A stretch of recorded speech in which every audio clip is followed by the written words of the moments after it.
Whenever I watch an interrogation, I try to go into the case pretty blindly because I want to walk through it with you. We're all seeing these behaviors, the manipulation, the lying, and whatnot in real time together, okay? I don't want you to think I've pre-watched it and da-da-da-da-da. Now, for this one, I'm going to get us both on the same page because I have a little description of what this video is about, and then you'll be on the same page, and then we'll roll into it together. So this interrogation is about a woman who was married to a disabled man, and he had a lot of money, and she was expecting to get that money. However, he's sick, and so he constantly has to pay for services to take care of himself. And she was angry about that because she thought that was her money. So she devised a little plan. This was the home of 52-year-old David Mueller, his wife, 45-year-old Cynthia, their 2 children, and David's caretaker, 60-year-old Chuck Todd. David had been diagnosed with ALS, which meant he was quickly losing control of his body. David's body was found by his caretaker, lying in his bed, and it appeared that he had died peacefully in his sleep. When the police called David's doctor, asking him to sign the death certificate, claiming that he died from ALS, the doctor refused, stating that David was very healthy, and he didn't believe that ALS caused his death. Wow. This forced the police to have an autopsy done on David's body, which revealed that he had died from suffocation. The police called Cynthia and told her they needed to speak with her because they believed that her husband was murdered. First of all, great doctor. Secondly, when they said that he had ALS, girl, that broke my fucking heart, because one of the saddest things ever when you're losing cognitive abilities or mobile abilities or anything is needing help, especially if you're somebody that never liked to ask for help their entire life. Needing help, seeing your body and your brain change, feeling guilty about feeling like you're putting that on others, and then just, you know, the fucking days pass by. It's really hard. And so for him to settle in and feel like, oh my God, this is terrible, but my wife is taking care of me. My wife cares about me. My wife trusts me. I can rest. And then this happens, like, that part is really scary to me. It doesn't mean you're in trouble or anything. It's just What something's going on. Well, obviously, I'd like to talk to you, but before I'll tell you everything I know. Okay. Just let me read them off real quick. I mean, I'm sure you've seen the TV shows. Her energy immediately is, oh, something's going on. Well, I'll tell you everything I know. It's like, just, hey, take the pressure off me. Stop. I can't handle this. Which is so interesting that we get that information from her from the beginning. She cannot handle pressure. She does not like pressure, and she does not like uncertainty. So these investigators have 2 very clear tools that they can use in this: uncertainty and pressure, and then a pullback. And this woman will essentially break. Okay, that is a very common interrogation tactic, and it's crazy that she displays from her behavior in the very beginning that is absolutely going to work on her. The TV shows. Because I can't afford a lawyer. Okay, well, should I call one? That's entirely up to you. I'm not really a legal counsel. Well, what to am I being advise. charged of? You're not being charged. You have the right to remain silent. Anything you say can will be used against you in court. Can and will be? Mm-hmm. Like you want to be? I'm sure you've probably seen Law and Order. You probably know these, right? No, Actually, I haven't been able to watch a lot of TV lately. I haven't. I know I've seen people always TV. say that. Like, I just want to take a second to compare this to the Cassandra Bjorg interrogation, which we just recently watched. It should be up on the channel. She is showing so much fear, and it's very human. We immediately can look at her and say, this is not a shapeshifter, psychopathic person. This is a human. You didn't get that with Cassandra. You didn't get a shred of fear. She couldn't fake it, and she couldn't feel it at all. This woman is fucking terrified. remember that show? I'm like, no, I don't. I know, I'm deprived. Yeah. Well, at first tell me what is going on. Oh, she's Well, you were seeing a lot of terrified. stuff This there in the is scene wild. too. I'd like to ask you what's going on, and you go from there. You know. Okay, here's what I think happened, James. Here's what Cynthia begins telling the detective about how she met her. here's what happened. Here's what I know.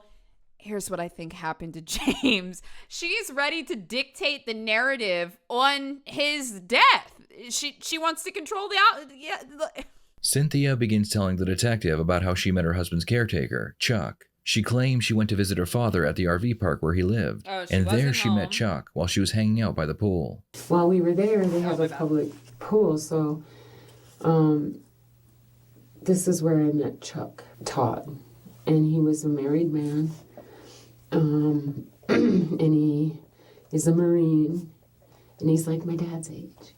So I was thinking, got to talking, and because you're sitting in the jacuzzi, the kids, you can still watch them swim. So he was in the same park. So again, I started to call on him, and we got close. I want you to pay attention. Someone said, is this a JCS video? Bitch, it's about to be. Pay attention to this because she's describing how they first met. And I believe that she's telling the truth here. Her entire tone changes. Sometimes when we're very anxious or fearful, to tell a story that we know that does not make us anxious or fearful can kind of put us into a calm state. She doesn't have to lie or do too much. So the beginning of this, where she's just describing how she met him, is probably fairly honest. And if that is true, then now you will have a baseline of her behavior when she is recounting a story and probably telling the truth. Now, what she won't be honest about here is the nature of what she wanted from this man, but the circumstances of how they met are probably true. When I hear the word ZocDoc, it's like a warm blanket around my shoulders. They got family physicians, cardiologists, dermatologists, mental health specialists. All you gotta do is put in your location and what kind of insurance you have, and you know what? The right match will pop up for you. I love ZocDoc. It is the easiest way to book your doctor's appointments. I feel like whenever I talk about ZocDoc, I always talk about like the physicians and things like that. But did you know you can also find therapists and psychotherapists, psychiatrists on ZocDoc as well? And the coolest part is you don't have to wait weeks or months for an appointment. How many times have you finally called the doctor for that thing that you've been ignoring for years and years and years, and you've been like, hey, my freaking toe is swollen, like I'm gonna come into this toe doctor, and they're like, great, we can get you in September. You look at the calendar, it's February. No, that's not going to happen with ZocDoc. Depending on the city that you live in, you could have an appointment in 3 days, 2 days, next day, or sometimes even the same day. You can book telemed appointments. You can book in person. I mean, it is such a game changer, especially for people like me that it's a little difficult for me to get into the doctor's office, get on the phone, and do everything. And you know what the best part is? It is totally free for you. Look, stop putting off those appointments and just go to ZocDoc and get something booked. You can go to ZocDoc.com/BOZEVTW. Because look, I told you, it's free. But help me out. Let them know where you came from. That's ZocDoc.com/BOZEVTW. Oh, look, I love ZocDoc. Y'all get in there. Get in there. Get your appointments scheduled. In the same park, so again, I started to call on him, and we got closer, and I never thought anything of Demeanor it. is completely different. What now I see has happened. He really likes me, and I don't like him like that. So, not a way it occurred to me, and this is in retrospect. Now I can see, because I just had to pull myself to the beginning of where I met him, because it's gone by so fast. Well, since last summer. So then we exchanged phone numbers, and I said, you really got to meet my dad. You're going to love my dad. He's a Marine too, and he's a great guy, and I think you guys would hit it off really well. So my dad came once, or I exchanged phone numbers, and they got to know each other, and then my dad started hiring them. So I just thought it'd be good for Chuck, and so they became friends, and then Cynthia claims that in retrospect, she could tell that Chuck was attracted to her, but she didn't feel the same way. She left the RV park, and when she arrived home, David was gone. He had gone to live in an assisted living center of his own free will. Wait. Hold on. I need to be clear about something. He had gone to live in an assisted living center of his own free will. Cynthia explains that it was because he hated having his wife change his adult diapers, but the police would find out later that it was because he was in fear for his life. Cynthia explains that she and her daughter went to find David to try to get him to come back home. So Chuck Todd is the caretaker, okay? Chuck is the older guy. The person she's talking about meeting, Chuck. David Mueller is the husband, okay? And then they're also talking about her dad. I just said, go. She wouldn't go. She wouldn't go. And I was like, David, why are you here? Why aren't you in your room? And go to the car. I mean, 3 times. Go to the car. She wouldn't go. So I had to grab her by the arm and walk her out. And then he said, and then I grabbed his phone because my dad wanted to talk to him. Wait.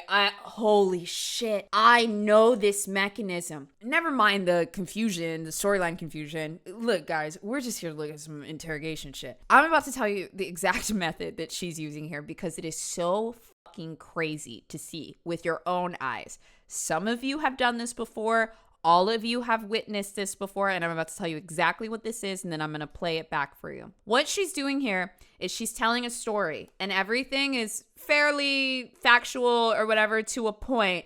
And then she gets to this moment where she has to leave out a massive piece of information. Basically, she's getting to a point where she has to lie or create holes in the story. And because she was on such a linear path of kind of telling the truth for a minute, and now suddenly she has to blow holes in the story, her brain short circuits, and you can see it jumping from piece to piece in the timeline. And when she has to jump over those moments, she fills the space with more emotion and trying to like buy time. And when you listen to this, you will notice, why is this suddenly so emotional and why does it feel like there's connective information missing? Okay? You got that? Now watch. So I just said, go. She wouldn't go. She wouldn't go. And I was like, David, why are you here? Why aren't you in your room? And go to the car. I mean, 3 times. Go to the car. She wouldn't go. So I had to grab her by the arm and walk her out. And then he said, and then I grabbed his phone because my dad wanted to talk to him on my phone. And that he was like calling the nurse. Like, what are you talking about? Call the nurse. Look what she did. Call the police. She assaulted me. She's abusing my daughter. She's being mean. And so all this stuff. And so I got scared and went to his bedroom and he wouldn't come. And I kept... Do you see what I mean? Doesn't it feel like you just looked at a piece of film and just random things were just fucking taken out, and then we got to the end and then I was scared. She was just leaving out information and trying to fill the space with like emotion. It was so strange. Like she has proven to us that she can tell a linear story. So what was that? That is her leaving information out. Going out the hall. Like, that's what that is, dude. We really need to talk while you're not coming home. And I knew because he didn't want me to do that because they had put him in one as soon as he got there, saying it's time to man up. Now, David, this is what we do when we, it's a man thing. Right. And he is a man of all men, So he wouldn't come home, so I grabbed his laptop and I stole it. I stole it. Because I wanted to see why he's staying there and who he's talking to. Why would he do that? Not come home and tell me, lie to me. Now, girl, we're back to a linear story. How crazy was that? For 2 minutes, I have no idea what in the living she is talking about. And now I just got to 2 sentences where I cohesively understand what's going on. That's what it looks like when she's lying. Because I wanted to see why he's staying there and who he's talking to. Why would he do that? Not come home and tell me, lie to me about the whole thing. I mean, and then, so I just went home and he never came home and they transferred him to Las Ventas for another month or 2. And then he went to Granite Gate and we would visit. And so I was having very little time with David to know, and he missed us. We missed him. So, of course, we want him home just the same, no matter what. And he had already cashed out the life insurance policy to pay for this level of care, too. So David had a $400,000 life insurance policy, and he was able to draw from it due to his illness. He had withdrawn $200,000 from it and put it into a separate account that Cynthia did not have access to, with the goal of using it for his health care. We're all good with that. Everything was fine, and he was going to move home. So, but the good part and the different part was we're going to get help. So eventually he came home and when school started this year, and that was good because then the kids were in school to kind of help get back in the routine when he came home. And I tried to give a new attitude, like, I'm the new sheriff in town. You can't do XYZ anymore because we never had TV, phone, or computers ever at the same time because he's an engineer and he messes with everything. Nothing works anymore because he thinks he's doing it as a favor, but he's not. David started having, what do you call them? They said dementia or delirium. Like delusions? Delusions and stuff, yeah. And so we had a loft keep him busy. He's an engineer. You have to keep him busy. So we'd give him projects. And I thought, okay, well, and that's kind of mean, but that's what you do to keep him busy or he'll drive you nuts. So the last project was constructive because he was Keep him busy or he'll drive you nuts. That right there says exactly how she feels about him. If my husband, parent, family member, or anyone was suffering from ALS, I would not be saying, I gotta keep him busy or he's gonna get on my fucking nerves. Like, girl. constructive because he was going to build a loft bed for me to create more room in the bedroom because I was on a single next to him. And we needed more room to work 2 people for Perry Carey's a big guy.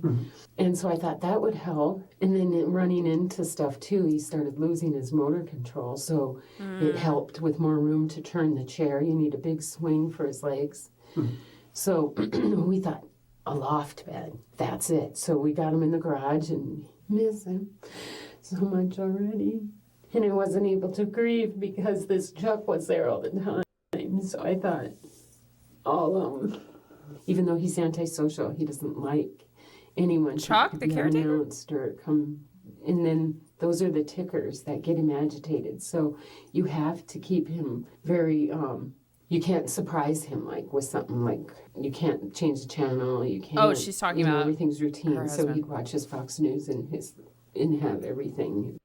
Dinner at 5, not 5:05. Or so when routine got broken and he gets more agitated, then he gets more frustrated. And the next thing you know, he says, I'm killing him or poisoning him all the time. And I never did such a thing. Ever. Never. Why you'd think that?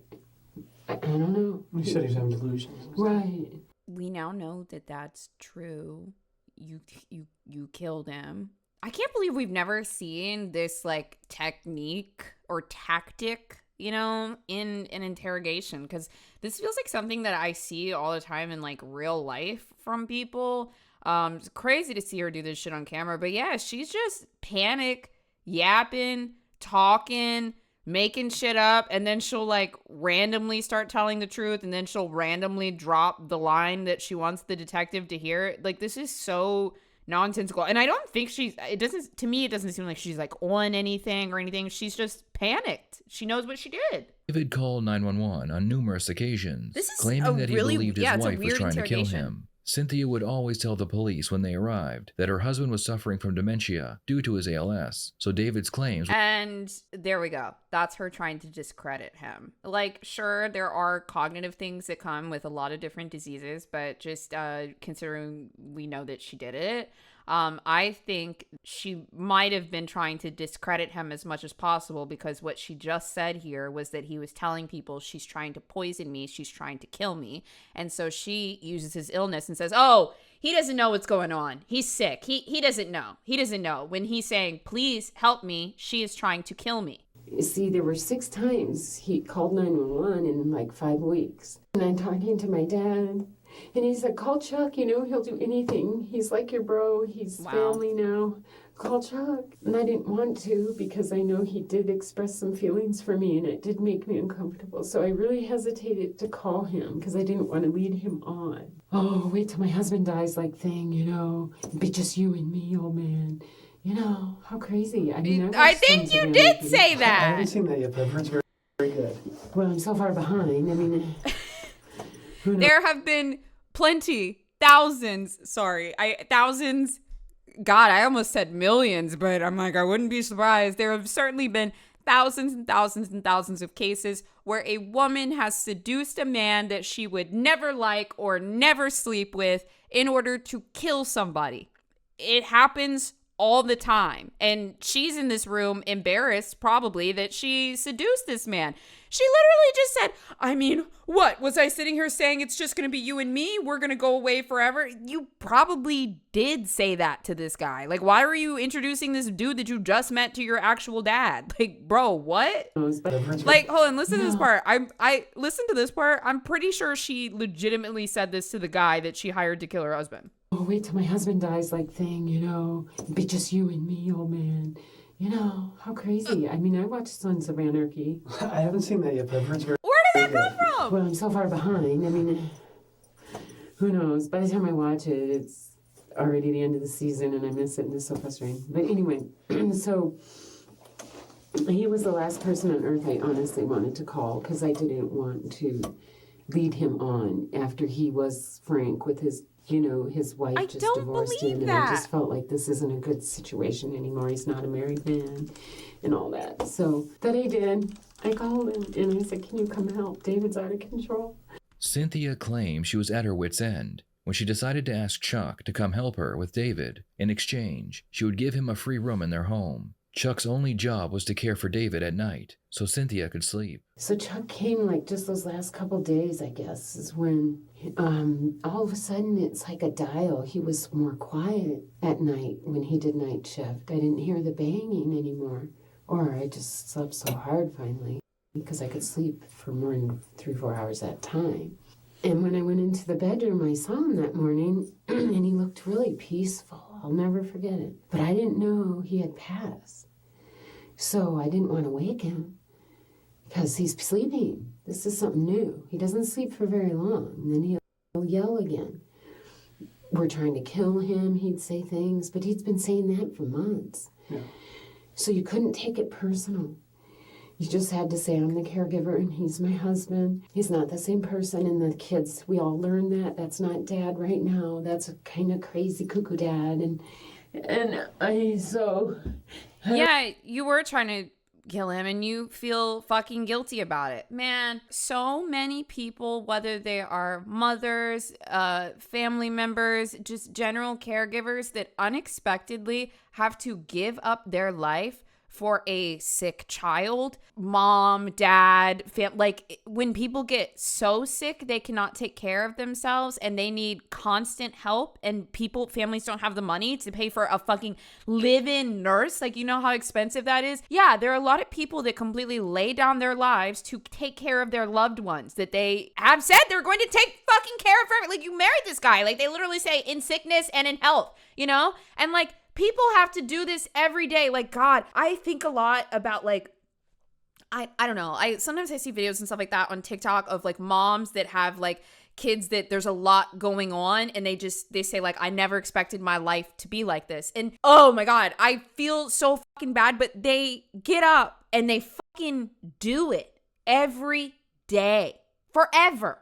I have one of my friend's moms, her son has been disabled and he's 34 years old now. She's taking care of him her entire life. And it's hard. It is fucking hard. Like, it's like you have to essentially give up your life in a sense for this other person that you love. And you know what she did? She killed him.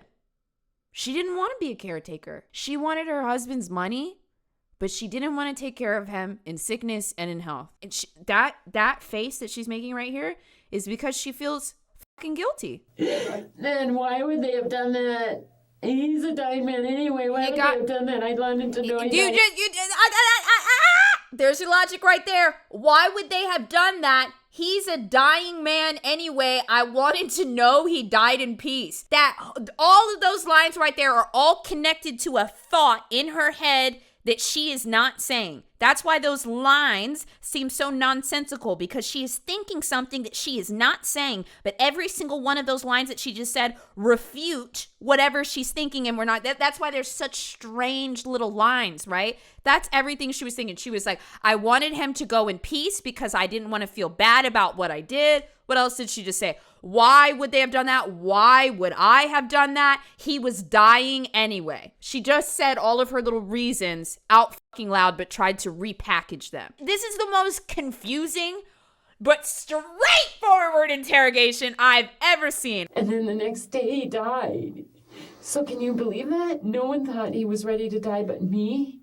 I mean, or who, they don't know what the truth. We get him cleaned up and he looks so good, and it's a good compliment to a caregiver because he didn't have bed sores, nothing for 2 years in the chair. That means we did our rotations, yeah. This might be the worst liar I have ever seen in my entire life, because you know what's happening here? In the back of her head, 40% of her thought process is, I killed him, I killed him, I killed him, I killed him, I killed him, I killed him, I killed him, I killed him. And like while that is replaying over and over and over in her head, she's trying to talk over it and act normal and say things. But every single thing that she says ties back to the phrase that's repeating in her head. I killed him, I did it, I killed him, I did it, I killed him, I did it. Why did I do that? Why did I do that? Why did I do that? I had to get him out of there. I didn't think this before now, though. It was Chuck. And Chuck said he would stay and help me paint it and all these ideas. And I didn't want him around anymore. I didn't know what else to do with him. I had to let the caregiver go. What happened with Chuck is, So now she's talking about the caregiver. I couldn't get any time, and he just started controlling everything, and it was nice. But then I didn't have time to grieve yet. I wanted to just. None of that makes sense, right? None of that makes sense. So when Cynthia says multiple sentences that don't make sense, what is she doing? She's lying. She's lying. And it's interesting. When people say multiple sentences that don't make sense, not everybody is lying. But because we're comparing this to her original baseline, which you witnessed in the beginning of the video, and then you saw patterns of how she lies, we know that that's how Cynthia fucking lies.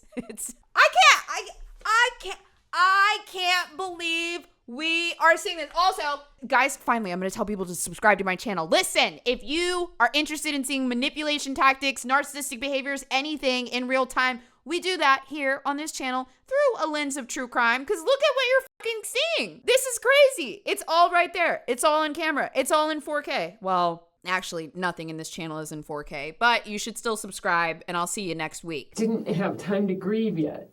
I wanted to just be alone with my family and grieve. But I told him, I said, look, I need this space. I need to know this. I can do this. And it's important we become our family now and that they know it. And so he was offended. And he said, you're kicking me out after all I've done for you. And I don't understand that. After her husband died, Cynthia told Chuck that he needed to leave. Chuck was very upset when he heard this news, so upset that he waited until Cynthia and her children were driving down the road, and he decided to follow them. At one point, Chuck began to drive very aggressively, almost pushing Cynthia off the road. But when we were driving there, he was going really fast, and he had in his back seat sleeping, and he was going off the road like 90 miles an hour and stuff. So it really made me nervous. So I tried to pass him one time, and I did. And we finally got him and called him and said, pull over. And I laid into him like, what are you thinking? What's wrong with you?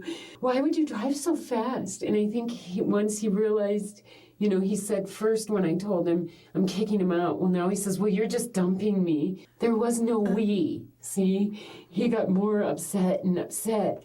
He's driving like a nut, You let him. I noticed. Did anyone notice how a couple minutes ago she says it's really random, but out of nowhere she goes, and I had to let the caretaker go. And she like really stopped. Did anyone else catch that? I thought that line was odd, but I didn't have anything. I wasn't sure what to connect it to. That statement she made earlier was to get ahead of this. I do think that she led him on. And I think that after he had passed, she dumped him. And he called her out on it. And she's like, no, that's not what's happening. Do y'all think that she led this dude on? Trying to get your attention. I just said he got out of his car, and then he wanted me to pull in first and him pull behind me. And I said, no, Chuck, go ahead. You pull in because I'm already here, might as well. And when he pulled in, then I pulled in front of him like, we're going to stay. And then I just rolled the window down and said, Chuck, it's really late. I'm really uncomfortable. Or he had come to the car. See, I just don't trust her at all. So once again, we get a couple, I'm sorry, I'm going way too hard on this. But once again, for a second, we get a couple of sentences that make sense. When Cynthia makes sense, I listen because I want to know the moment that she stops making sense, because I want to know where the truth stops and when the lie begins. And this is really interesting. She very clearly describes them driving and then pulling the cars into the driveway. And what's interesting about this here, I'm going to play it back one more time because I want to hear it. But I'm like, why did she care about the order of the cars. That seems like when a killer is trying to set up a fucking motive or alibi or some type of information. She says this piece of information very, very delicately. So she intentionally has him order the cars in a certain way, and then she asks him to leave. He's trying to get your attention. I just said he got out of his car, and then he wanted me to pull in first and him pull behind me. And I said, no, Chuck, go ahead. You pull in because I'm already here, might as well. And when he pulled in, then I pulled in front of him like, we're going to stay. And then I just rolled the window down and said, Chuck, it's really late and I'm really uncomfortable. Or he had come to the car and said, okay, Tosh, I want to take this lady out. And I don't know if it was he meant out like on the town or out to the jacuzzi. I know he had mentioned that before, and that's why I was thinking, I don't like this. I'm very uncomfortable now. He's not married, and I have kids, and I don't know what he wants from me anymore. Really mad, he started throwing bags at us, and he started hitting me, and so then I just pulled away and told the kids lock the doors, and we left. And I was still so panicking from Chuck's reaction. And then he started screaming things when he did that too. He was trying to get me alone to tell me something, and I don't know what, but I didn't want to hear it. I remember thinking, let's just go. We'll talk tomorrow. You're overreacting, Chuck. I don't know why you're doing this. And then we got lost. I'm not chirping, right? We saw that, right? For a minute, she was talking in clear, cohesive sentences, and then she jumped to something and it was confusing, and then she started doing the choppy, jumpy talking with the emotion in between, so then she just goes to full-on lying. And then a couple of cohesive sentences. When she starts making sense, you listen to figure out where the lie begins. Like, wow. And as soon as I got on the freeway, Chuck came out from just the side and tried to drive me off the road. So everyone's screaming now, it's Chuck. And I was like, call 911, call 911. Okay, I'm just going to let it play. And then I didn't know what to do, so the next exit off the freeway, because he's in front of us now, I exited. And I sat up there, and then he went under the bridge, and he came up the ramp, the entrance part. Mm-hmm. So then there was a gas station there and Getting Public. So first thing, I just drove straight to this gas station where there were some big guys there, and I was saying, help, help, and everyone's screaming, so I didn't know what to do. And then those guys said, come over here, and they surrounded the car, and then they wouldn't let him get to the car. And then everything she's describing is so fucking ridiculous. The only way that my brain can conjure it is through a claymation animation. That is how ridiculous what she's saying to me. I can only picture it as claymation figures. You know how crazy some shit has to be for them to make it in claymation? Have you seen Robot Chicken? They had to do that with fucking clay because only crazy shit happens with clay. And that's how I'm picturing her story. Police finally, and they surrounded the car, and then they wouldn't let him get to the car. And then the police finally came. When the police arrived on scene, Chuck was still there, so he would be arrested and taken away. What Cynthia doesn't know is that Chuck was interviewed, and during that interview, he claimed that both he and Cynthia had murdered David together. He wouldn't give the police any more details and just stopped talking. The problem was, there was no physical evidence linking Cynthia to the murder. There was the possibility that Chuck was trying to get back at Cynthia by saying she helped him. The police decided to play a little trick on Cynthia. An officer would call her pretending to be the research center that had David's body. He told her that after doing the autopsy, he knew that David was murdered. He wouldn't go to the police if Cynthia paid him, and he would make it all go away. Sometimes I'm wrong, but when I'm right, I said in the beginning of this, what would work on her? Pressure and uncertainty. And the police did it excellently because what this formula is it's pressure, uncertainty, and then an incriminating decision. She gonna fall for it. It's written all over her face. I'm a YouTuber and I can see what you're doing. You think the investigators haven't figured you all the way out? Look, some of the chatters, y'all could have concocted a master plan for this. This is like when Donna Adelson, when they did the push, the letter, the call. They figure out your personality type and what is going to work, and they create a little scenario and lob it your way. But some people don't give away this much information in their interrogation. All over. Oh yeah, sorry, the bump. The bump. Oh man. He wouldn't go to the police if Cynthia paid him, and he would make it all go away. Cynthia told the undercover officer that she had no idea what he was talking about, and she hung up the phone. And then I got home, and it was the longest day of my life. And then Now, quick, that right there is a little test too. Girl, she hung up the phone and acted like it didn't happen. That put it in the sheet. And then the kids are hungry, and I got home and I was just tired, and I got this phone call from someone saying that they were from Biological Resource Center, and that's who has David's body right now. I think. I don't know anymore, because then they said they sent it back, and they can tell he's been strangled, and that's strangled or asphyxiated or something. And so he described it to me. That's a lack of oxygen. So now he's telling me he didn't die of natural causes. Then this other phone call from the same people came in. I'm going to be nitpicky here, and I just want to point it out because we have 30 more minutes of this interrogation, and I'll leave the ball in your court to find this. She did not like that the coroner said he's been strangled, and you can actually hear it in her tone. She elongates the word strangled because the word strangled irritates her. It's annoying that they figured it out. It's like when you call somebody out on something they did and they say, oh, here she goes again. It is the exact tone. So she did this. She doesn't like it. So she tries to discredit it with tone, just like she tried to discredit him by saying that he had dementia. So I'll play it back for a second so you can hear it. But I suspect that's another pattern of hers. When she doesn't like something, she tries to discredit it with a condescending tone, like, oh, here he goes again. Oh, he was strangled. It's just really strange. Here you go. Tired, and I got this phone call from someone saying that they were from Biological Resource Center, and that's who has David's body right now. I think. I don't know anymore, because then they said they sent it back, and they can tell he's been strangled, and that's strangled or asphyxiated or something.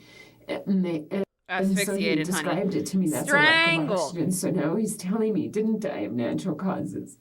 Then this other phone call from the same people came. Dax in chat said came off a little sarcastic. Yeah, because she doesn't like it, so she has to discredit it. So we'll see if that comes up again, and that's like one of her tells.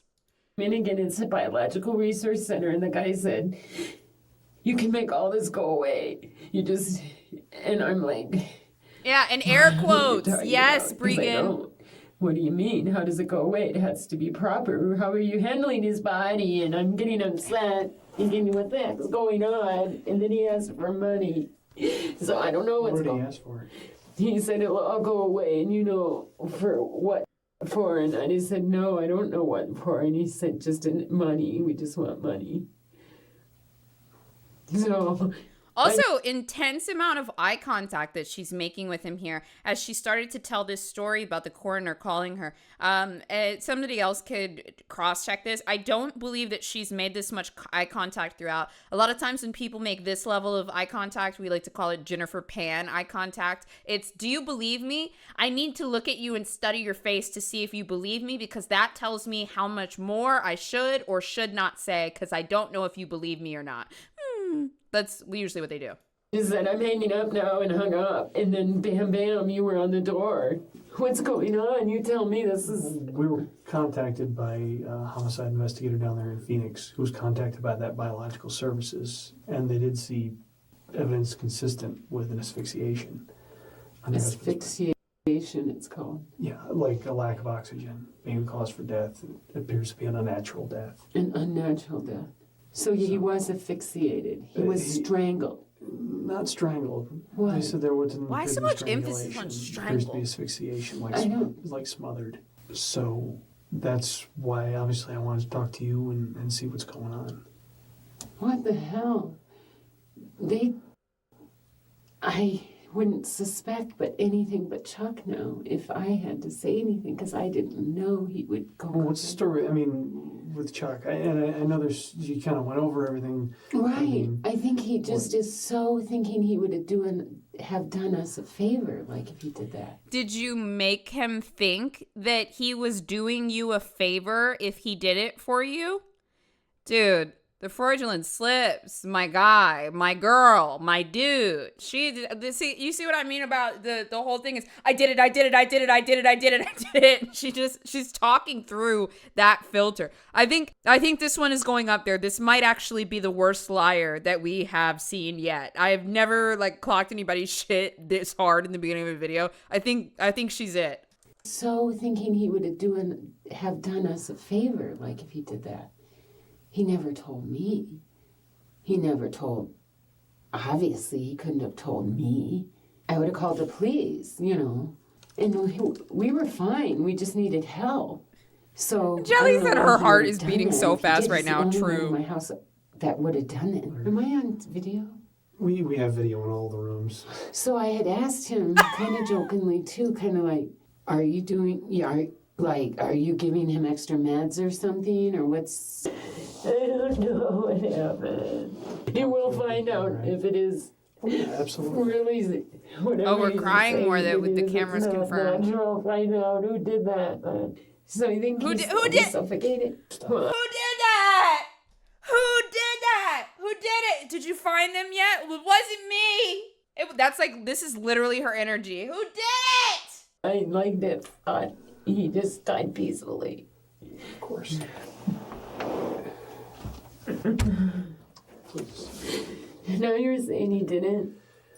I'm not saying he didn't die peacefully. I'm just saying he didn't die naturally. Cynthia will now make sure the detective knows how heartbroken she is when she found her husband's body. She is attempting to manipulate the detective by placing doubt in his mind about her involvement. By showing heartbroken behavior, she hopes to present herself as a grieving spouse rather than a killer.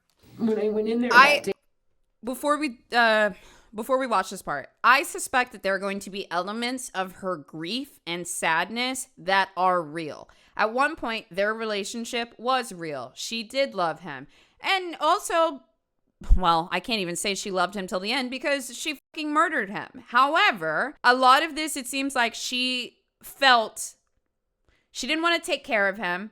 And she wanted the money now. And she wanted him to stop spending the money. That's what this is all about. It's about her wanting her own freedom and her wanting the money. It's all greedy and selfish.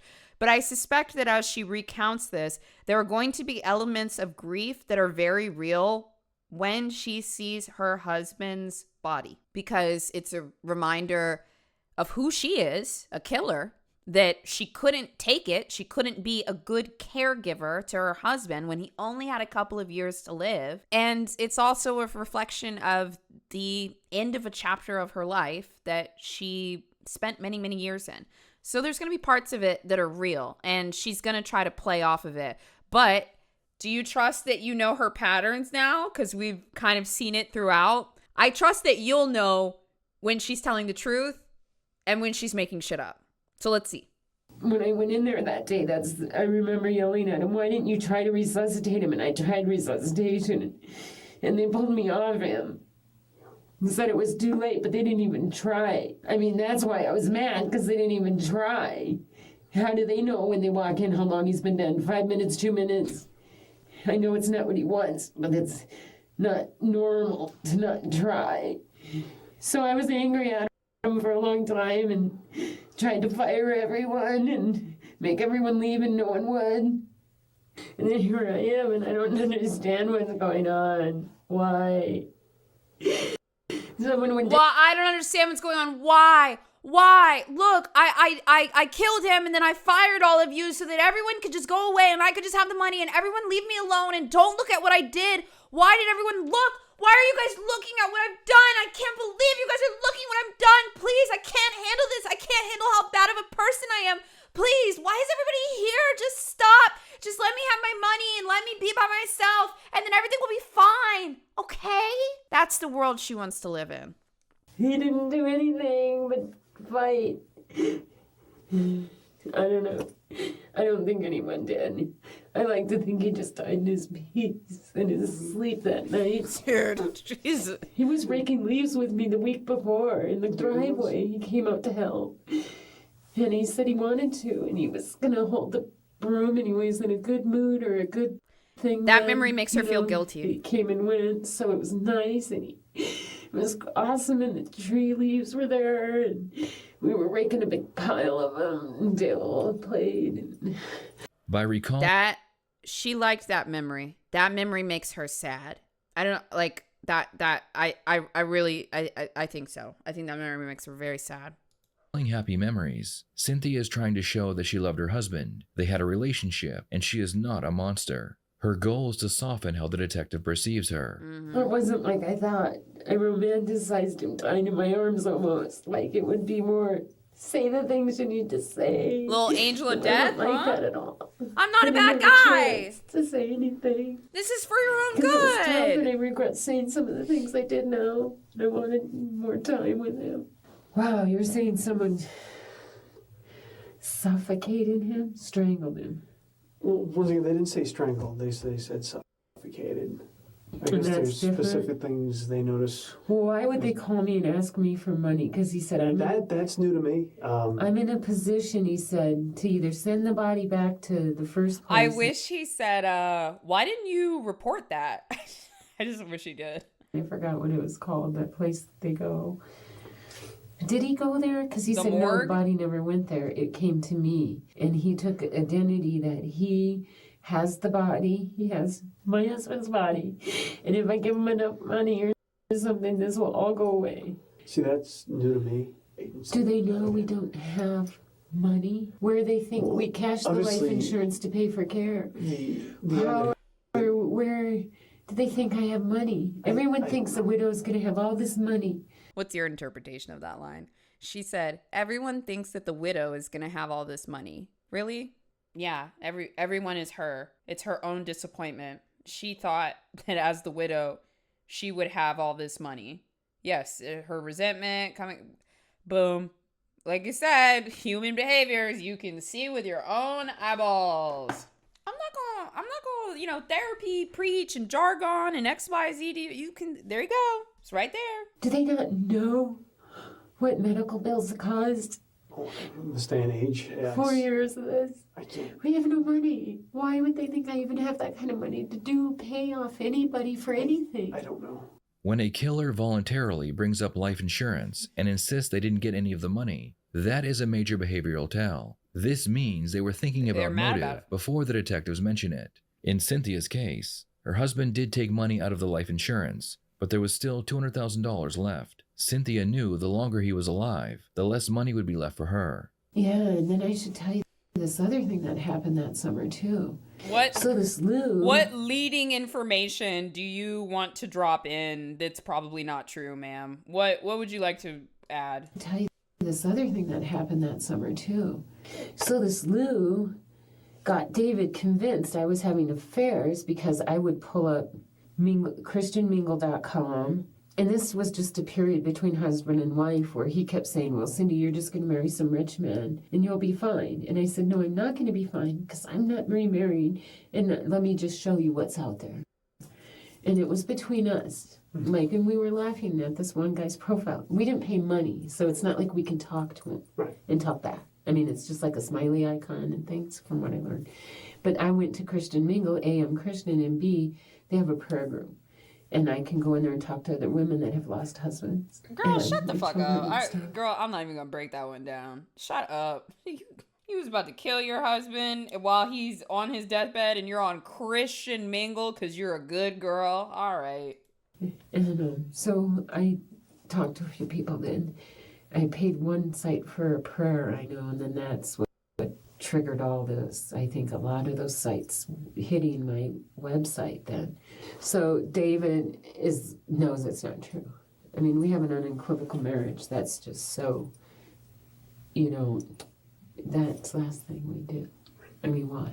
Investigators would eventually gain access to Cynthia's email, You guys and they think she was found that she cheating? was a member of several dating websites. They also found proof that she had been going on dozens of dates with various men while she was supposed to be caring for her husband. The evidence they found would contradict her story, that she only entered a Christian dating site to receive prayers. This wasn't even through the website. I had met this other officer. Yo, if at the end of my life, my partner, my wife, my person I picked, and look, this is personal to me. I don't know if you guys know, I love love. Like, I'm a wedding video crier. My favorite holiday is Valentine's Day. I only want to get married one time. Like, I want to have kids. I love love. It is like, I think, one of the most beautiful things in the world. And it really breaks my heart to think about somebody slowly passing away, but hoping that their partner takes care of them.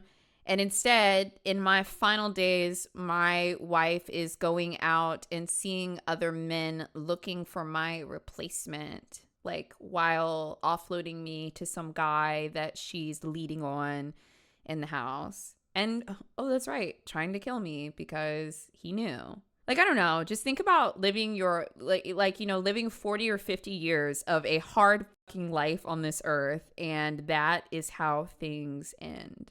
Like, she's a monster for this. Just like a real monster. I would never fucking do that. I would be taking care of my husband till the very end. And this makes me very fucking sad because, like, I'm just not rocking with that shit, man. I'm not, you know?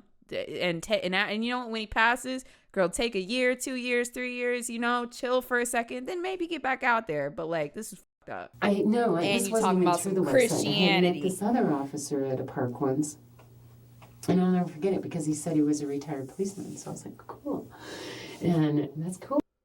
You know, I honor these guys, you know, and anyone in the uniform. So.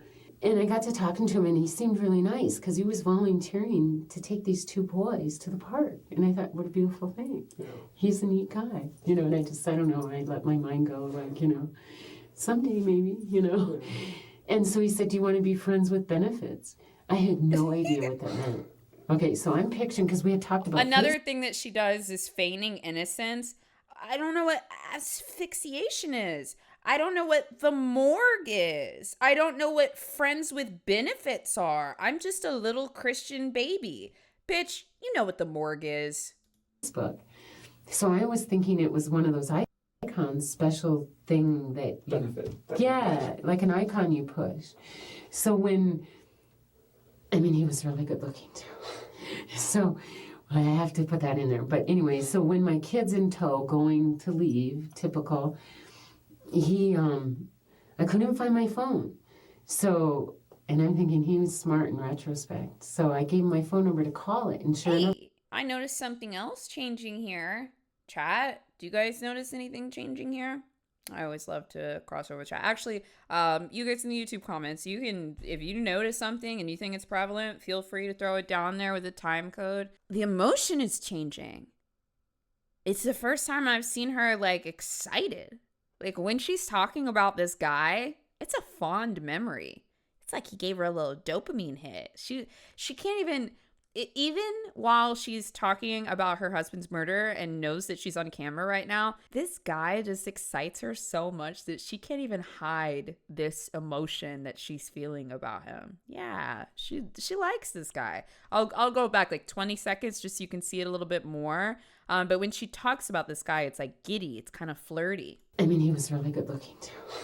So I have to put that in there. But anyway, so when my kid's in tow going to leave, typical, I couldn't find my phone. So, and I'm thinking he was smart in retrospect. So I gave him my phone number to call it. And sure enough, it had just dropped in the leaves going to put out a fight or something. And so then I was just learning how vulnerable I really am to this because he's good. Yeah. He got my phone number now because I lost my phone. Did I really lose my phone? Or did he just toss it when I went to help the kids? And then I asked him to call it so I could find it. So he has my phone number now. That was involuntarily because I didn't see that coming. And then if kids in tow, throw the stuff in the truck. And then he went to kiss me and hug me. And I was like, okay, this is I'm a hugger. Now I know I can't hug. I've already gotten myself in so much trouble by being a friendly hugger. Well, you can't hug. So then he went to kiss me. And my daughter's like, what is he doing? And I'm like, I don't know, but I'm going to find out. And I was like, excuse me, what the heck is going on? And he said, well, you said. And I said what? And he said, well, you said you'd be friends with benefits. She's so innocent. Excuse me? What is going on? Why are we kissing? Why are you seeing the emotion shift that I was pointing out? In my opinion, she hasn't acted like this at all through any point of the video up until she started talking about this guy. What am I missing here? So I learned kind of the hard way that this is not a ballpark you play with again. And then I called him a few times after because he was really, I don't know, but he didn't want anything to do with me. So, which was rightfully so. I'm not. And I was like, oh yeah, you got to get to know me. I'm still married, but you get it. No, it's not gonna work. Okay, I know that. So then that had nothing to do with the website. We just got a motive right there. She really, really liked the guy, and her husband was in the way. Thing. It was just a weird day at the park. Yeah. So I didn't know what to do. So whatever. Shy. Oh, I know now. I don't know. I just thought you should know that. Oh, so when I did leave that with the camper back there, I'm sorry, I'm all over the map. That's because I didn't take my pills today. Well, like I said, I'm just trying to keep up.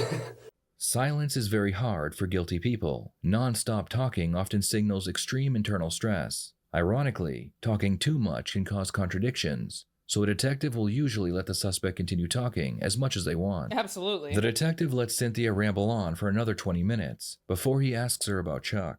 Cynthia claims that after he tried to run her off the road, Chuck was arrested for telling the police he strangled David. Well, they took him because I think I heard strangulation. Yeah, before they separated him, he said, I strangled somebody. So then I was like, what's going on? He said he strangled somebody? Yeah, and I think he said he strangled David. Did he? That's what Why I didn't you think. say that earlier? It's kind of... Well, because that's why I was wondering why he was freaking out.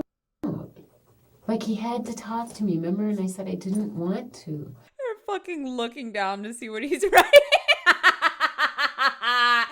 Girl! I finally got him out of my house, and things were following plan. Where's he he's at gonna now? stay Like, there. where was this at when this He's happened? in This jail in now. Nevada, you're saying? Yeah, that's a problem. Where in Nevada is he? Anderson police I called 911 when he tried to run me off the road, and then they separated us, and when the police got there, it took forever. I never swore. I thought, I have yet to get to Vegas. I go there to this campsite and to my dad's house. That's as far as I've got. I am not the party girl people think. I am blonde because my husband made me have blonde hair. She's trying so hard to feign this innocence thing. We also, sorry I'm making so many references to previous true crime videos, but if you're, if you watch a lot of my videos, if you're in the universe, I'm sure you know a lot of these names.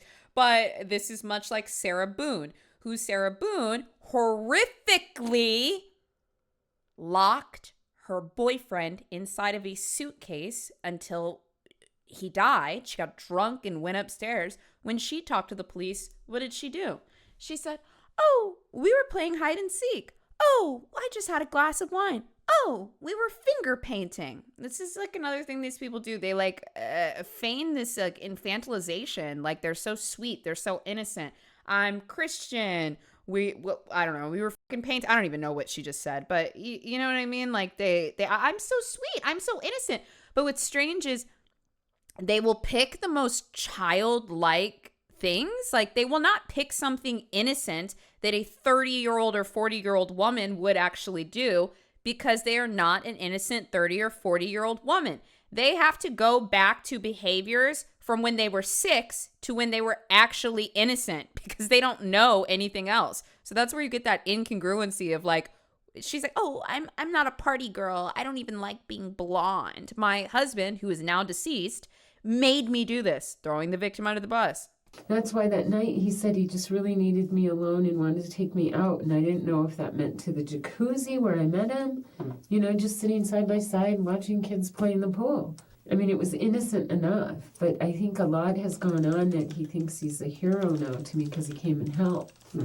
I never attempted to do that. I would never have. And now I think that's what he's Yes. thinking. Okay, 2 comments from chat. Typo said she reminds me of that lady cop who killed her ex-boyfriend's wife. Yes, Stephanie Lazarus. I don't know if you guys remember Stephanie Lazarus. Stephanie Lazarus was also a yapper that was like, "Whoa, what is going on here?" Oh, you know. And then somebody else said, "We're back to the fake ass sadness." Yes, it is so crazy how just moments ago we saw that flirtiness and that and now we're back to I'm the sad widow. I'm sad. We were going to be this couple. No. He's like 68 years old. I haven't met him. Blaming him but for obviously believing that she would it's ever really want him. weird. I'm very interested in talking to him. Well, he's in jail. Chuck would eventually tell the police I'm very interested in talking to him. Well, he's in jail. Honey, he's a cop. He can talk to him if he's in jail. You can't. You can't talk to him. You can't manipulate the story, but he's a cop. He can speak to him. everything. And the first thing he said was when he met Cynthia, she fell for him very quickly. Every chance she could burst. Well, he's in jail. Chuck would eventually tell the police everything. So here's what Chuck And the said. first thing he said was when he met Cynthia, she fell for him very quickly. Every chance she could get away from her husband and see Chuck, she took. In fact, it was her idea to move Chuck in so they could hook up while her husband and children were sleeping. Strangulation? I mean, that's what Chuck was saying. Strangulation? She can't even pronounce it. I had the window So down innocent. a little bit so I could communicate. And I heard him saying strangulation. I strangled somebody. So I'm like, this can't happen. He killed my husband. He killed David. He killed David, or is he saying I strangled David? I don't know. Oh, yeah. I didn't want him to sleep in the house. I wanted him to stay in the camper. And he refused. Because my dad's like, you just call Chuck and he'll come help you now. Sounds like David's getting close to passing and, you'll want him there and la la la. But Chuck drives me crazy. He talks. He's an old man. It's like the same story stuff. Oh, I fries. said I got claustrophobic and fries. To me, what she just said was, I was tired of pretending to be interested in the same stories every time. I was tired. He just talks all the time. He's an old man. He's annoying. She hated having to pretend that he potentially had a chance. And now she's blaming him for believing that he had a chance while acting like she never let him on to begin with. I 140 million% think that she led this guy on to try to get him to do the job. The day before Thanksgiving was awful. We had a guy pushing us in Walmart, hit our cart. Oh, Wow, never do the terrible. Black Friday thing again. Because No it's way. the last Christian. I mean, people are mean. Oh, yeah. Yeah. They knocked over this whole thing of DVDs in Target a couple years when I tried the Black Friday thing. Yeah. Oh, and that's why I was mad at Chuck not long, because when he came once for my birthday, just to give me something, I thought it was more trouble than it was worth, and please don't. But he did. He showed up, kissed me on the lips in my driveway. Chuck did? Yeah. Jeez. Because I knew I was playing with fire. Well, I mean, I know this guy he told me he loved me. And I couldn't, but he promised he wouldn't do that again. And he promised he would keep everything separate, his feelings. Because this isn't about that. Right now, we're in survival mode here. We are in crisis. But when my dad heard, I think he got really upset. He never liked David very much. It's because he didn't understand our faith. He's not Christian. You aren't either. Commitment of a covenant marriage. You are not He either, doesn't girl. I understand. rebuke this. She flipped out. In the name so of she needs Jesus, to go back to get her away from me. classes apparently, and then Chuck came and I moved Also, back. if you didn't know, a lot of people in my community know this, especially my Twitch people. I was raised extremely, extremely Christian by my entire family. I was a little Sunday school girl. BOZE was in her little fucking dress, ready to talk about Jesus. I grew up in the church. We were very, very religious. And, I don't like bad Christians. And as I got older, I ultimately left the church. So, but I still believe that I have a lot of like Christian morals. And that's kind of like what was instilled in me. And one thing that pisses me off more than anything are bad fucking Christians. I'm not even Christian anymore. And I still fucking hate you fools. And that's so funny. That's something that like me and actual Christians have in common. We hate fake Christians, because they will sit here and smile in your face talking about the Lord, while starting gossip, being a piece of shit, abusing their kids, XYZ. People use Christianity and God as a prop to try to make themselves look better, when in reality, behind the scenes, they're some of the biggest fucking pieces of shit that I ever met in my life, just like this lady that didn't want to take care of her damn husband. And then you out here on some damn Christian websites. Yo, there is nothing that I hate more than a bad fucking Christian, man. Like, just don't claim the religion. Just don't, okay? Carla Faye Tucker ass. I hate it, man. I hate it. And I bet you there's a lot of people that are no longer Christian because of these types of people, but they still essentially want to live a good life. And it's crazy that the non-Christians are sometimes living a better life than the people that claim to be Christian, because it's just a prop for you guys. You don't even believe in God. You don't even believe in Jesus. Get out of the church. Get the fuck out. He doesn't understand it. She flipped out, so she needs to go back to her AA classes, apparently. And then Chuck came, and I moved back in our camper. Also, it's so funny. A lot of people know this too. Under the Grace said, "Preach, Reverend Dr. BOZE. I am an ordained minister." I am a legally certified reverend and ordained minister. That's all I'm gonna say. And I have been for many, many years. You can register and just do a little thing. It's mad fucking funny. But you know what? I am. Thank you. That is true. I think I've told you guys before, but it's true. This apparently, and then Chuck came. I could commend somebody's marriage. Absolutely. So that was the last time I saw him. Let me ask you this. Honestly, you're telling me Chuck told you he strangled your husband? No, I'm assuming he said that. Because he said something about strangling when I heard him today. When the police had him over there and I was over here with kids crying and stuff, and I had the window down a little bit, I thought I heard the word struggle. Or strangle or struggle. Something. So I'm thinking, then when my dad told me Chuck's in jail for murder, I'm thinking, oh my God.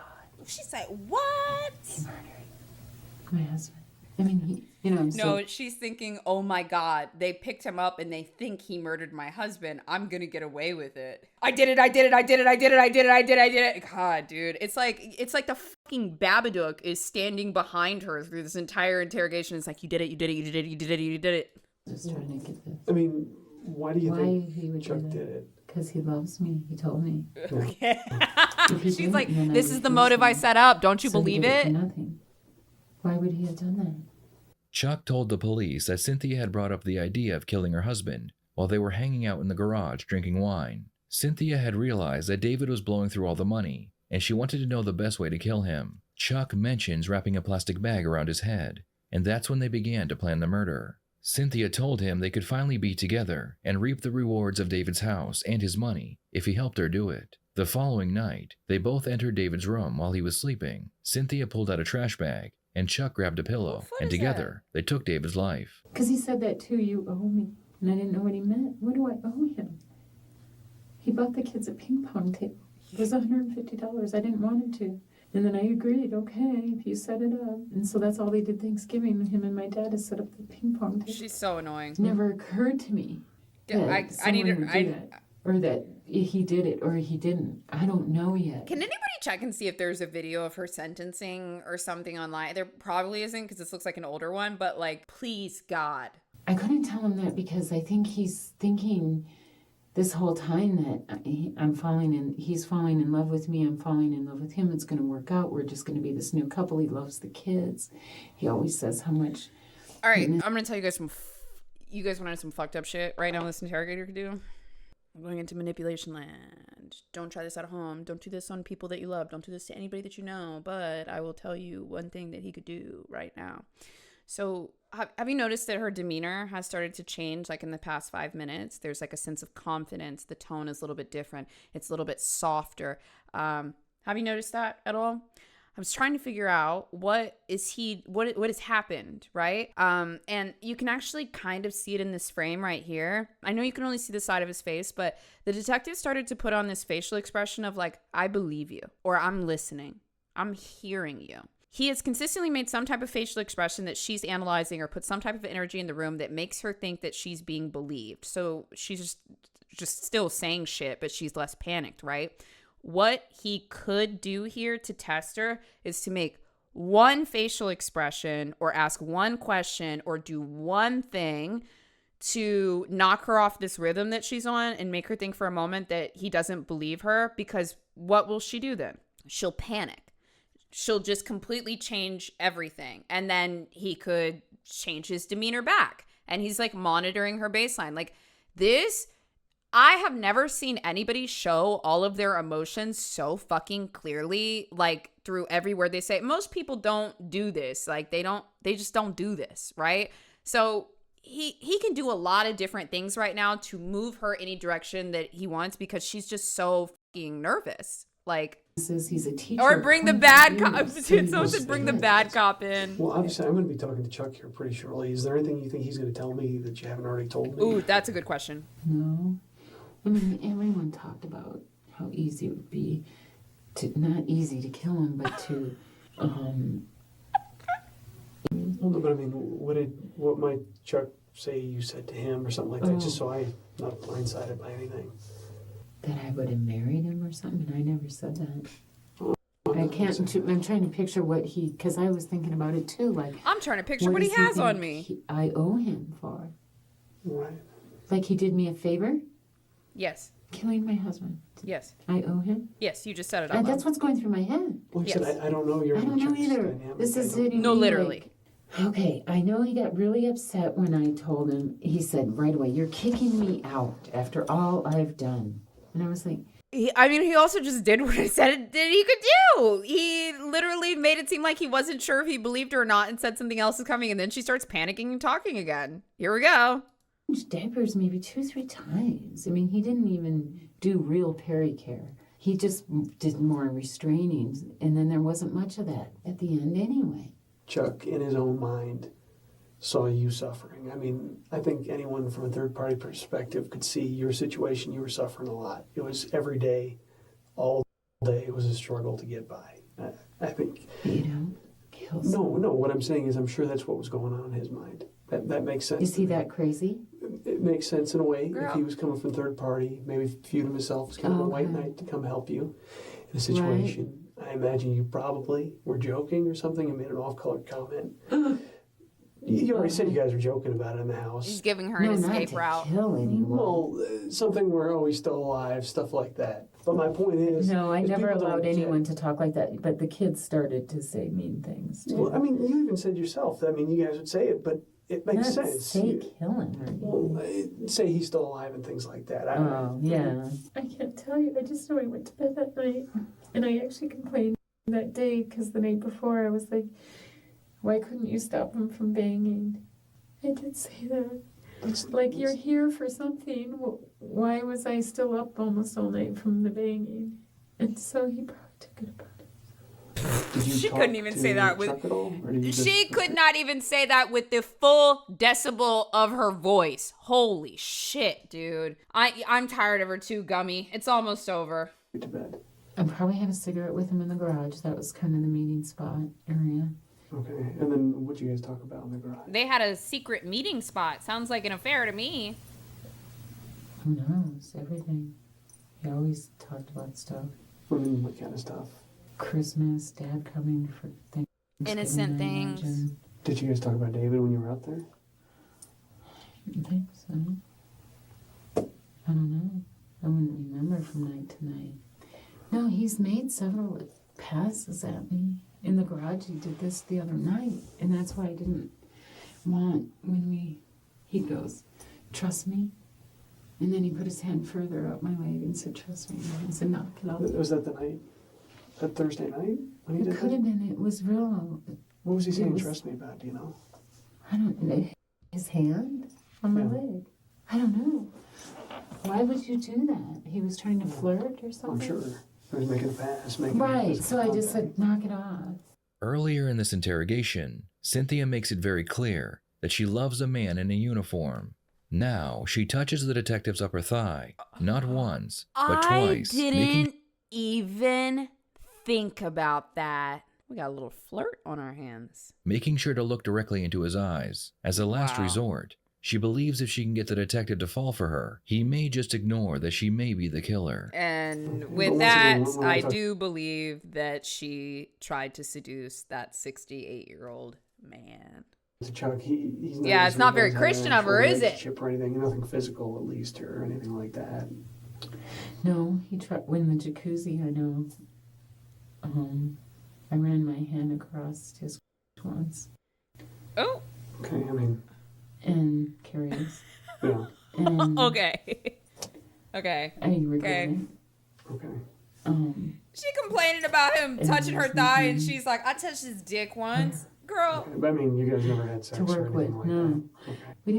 Didn't sleep together, nothing like that. But he wanted to. I know he put it. That's why this last time I knew I do She not. probably told him that after my husband is gone, we will have sex. That is probably what she told him. I believe her when she says that they didn't have intercourse, but it is possible that they did. Maybe it'll come out in his interrogation, but I think that she would feel a great deal of power over just slightly having to seduce him and have a couple cigarettes in the garage, and he does her bidding, and then she fired him right afterwards.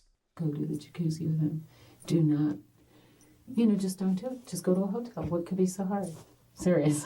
I tried drinking last summer. It didn't work. 3 beers, I think I made it to, and then I was out for 2 hours.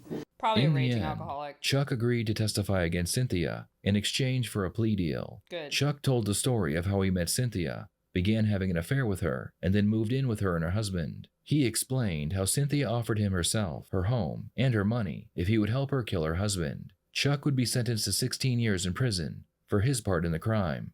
Because of Chuck's confession, Cynthia would receive multiple life sentences Yep. with no chance of parole. Goodbye. David was a man trapped in his own home and his own And his body. body. He begged for Yeah. help, but Cynthia would tell everyone it was his disease that made him delusional. David tried to hide his money from her, and he even tried to move out, but in the end, Cynthia would take his life. What are your thoughts on this case? I think the thing that really, truly, genuinely makes me sad is the fucking love part of it all. Because, how many of y'all have lived a hard life? I know. You fought through your teens, you fought through your 20s. Now imagine when you're late 20s or 30s, you finally find somebody that makes all of the fucking pain worth it, and you settle down with them only a few years later to get some horrible degenerative disease, and the person that is your partner is Cynthia.